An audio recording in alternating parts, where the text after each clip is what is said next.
अग्रचल में आज हम पहुंच चुके हैं बनारस जिला के अंतर्गत परमानंद ग्राम सभा, जो अब नगर निगम के चुनाव में आ गया है, वार्ड नंबर 14। यहाँ हमारी मुलाकात वर्तमान प्रधान राजेश पटेल जी से होने वाली है। उनसे बात करेंगे गांव के विकास पे, नगर निगम के चुनावी मुद्दे पे। तो आइए मिलते हैं राजेश पटेल जी से। नमस्ते सर, बताएं। सर, पहले तो मैं आपको D7 न्यूज़ चैनल की तरफ से हार्दिक बधाइयाँ दूंगा कि आप वर्तमान प्रधान भी है और पार्षद का चुनाव भी लड़ने जा रहे हैं।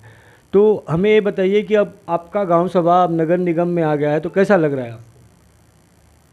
सर अच्छा लग रहा है, क्योंकि हम लोग इस पहले तो इसके विरोध में थे। इसके लिए हमने लोग हाई कोर्ट में दाखिल भी किया था, लेकिन उस पर डेट मिला, लेकिन कोई ठोस कार्रवाई अभी तक नहीं हो पाई। क्योंकि जैसे जो ग्राम पंचायत हमारा परमानंदपुर या जितने भी इधर के गांव हैं, उसमें लगभग मान के चलिए जैसे 40 से 50% जनसंख्या जो आबादी है वो खेती पर निर्भर है। खेती किसानी योग्य ज़मीन है। अभी फिलहाल जैसे अगर विकास के इवज में या शहरीकरण के उद्देश्य से सरकार द्वारा लिया गया है तो ठीक है। अब उस जैसा फिर सरकार का निर्देश उस हिसाब से अपना काम किया जाएगा आने वाले दिनों में।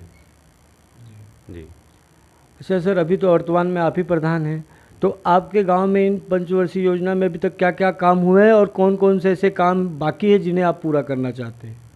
जैसे देखिए, जो विकास के कार्य में जैसे निर्माण का रास्ता नाली वगैरह जो भी होते हैं, ये तो हमेशा चलता रहेगा। लेकिन फिलहाल हमारे गांव सभा में नाला मतलब यानी पानी सीवर का भी बहुत ज़्यादा दिक्कत है। और पेयजल और सीवर दो मेन मुद्दे हैं आपके गांव में। और रास्ता के लिए तो जितना भी है पर्याप्त, जैसे कुछ आरसीसी भी ढल मतलब आरसीसी नहीं, जैसे पिच वाला हुआ है, खड़ंजा डमरू इंटरलॉकिंग, जितना हम लोग के खाते से निधि से हो पाया अधिकतम उतना कार्य किया गया। फिलहाल जो बजट से बाहर है, जैसे कि सीवर वाला कार्य है और पेयजल का है, ये सब होना संभव नहीं है पंचायत से। सर, पहले तो एक अपना ही अकेला गांव था, लेकिन अब 10 गांवों को मिला के एक वार्ड बनाया गया है। तो आपको क्या लगता है कि इसमें क्या रहेगी आपकी चुनावी रणनीति? मेरा जैसे चुनावी जो भी जितना मैंने 5 साल का अनुभव प्राप्त किया है, उस हिसाब से लोगों को जो जानकारी मतलब मिलती है, मेरी रणनीति ठीक ठाक चल रही है। और सब लोगों का सहयोग और सपोर्ट अगर मिलता रहेगा इसी तरह, तो आने वाले दिनों में मुझे सफलता मिलेगी चुनाव में।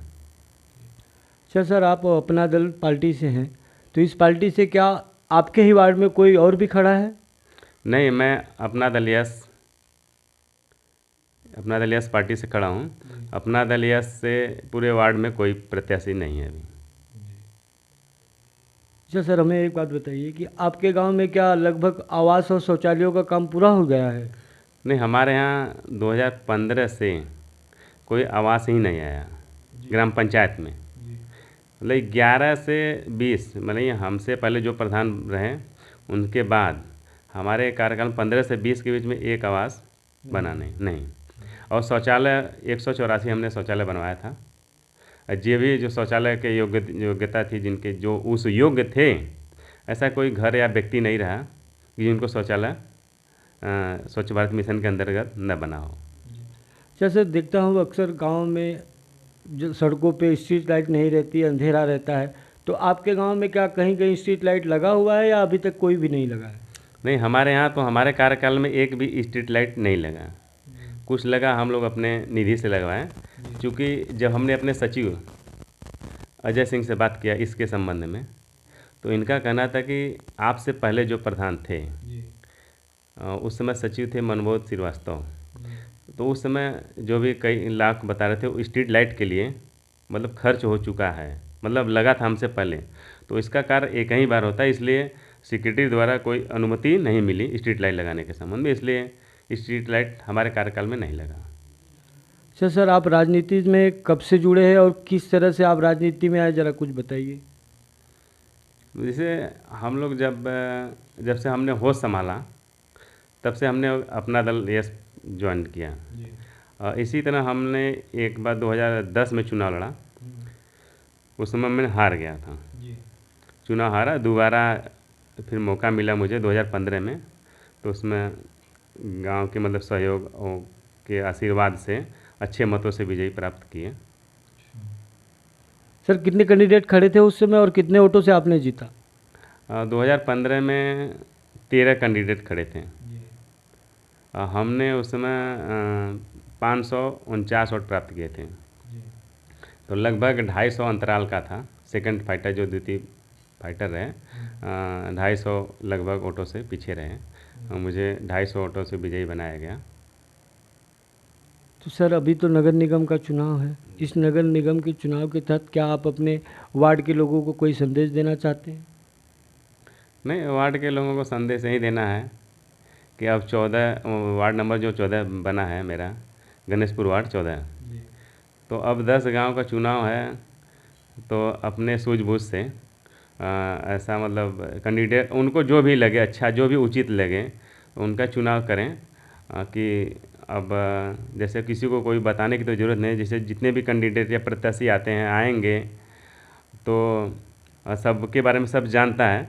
वैसे हर प्रत्याशी अपने को तो अच्छा, ईमानदार, जो भी वगैरह वगैरह जितने भी बातें होते सभी बताते हैं, लेकिन ये तो उन पे निर्भर करता है कि वो किसको चुनते हैं।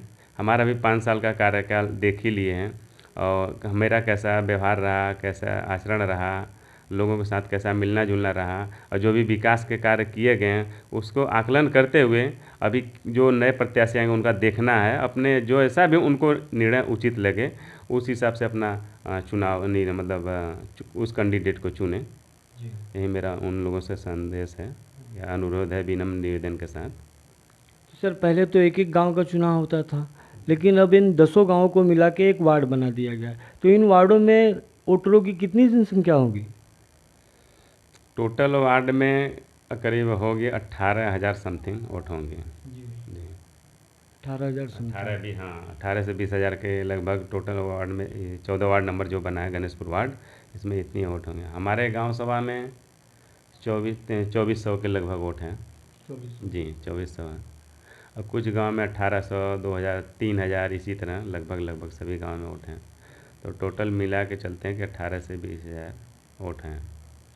सर इस चुनाव में आप किन किन चीज़ों को मुद्दा बना के विशेष तौर से चुनाव में लड़ेंगे? नहीं सर, मेन तो मुद्दा सबका विकास का मुद्दा होता है, जो कि कभी समाप्त न होने वाली चीज़ है। तो यही मेन विकास का मुद्दा होता है और अपने मतलब बात व्यवहार विचार की मेन मुद्दा है और विकास कार्यों को लेकर मेन मुद्दा मतलब मेन उद्देश्य मुद्दे विकास का है कि हमने इतने सालों में इतना विकास किया, तो अगर मुझे मौका या अवसर देंगे, गांव सभा अवसर देती है, वार्ड के लोग सभी अवसर देते हैं, तो मैं इससे भी बेहतर काम करने का प्रयास करता रहूँगा और करूँगा।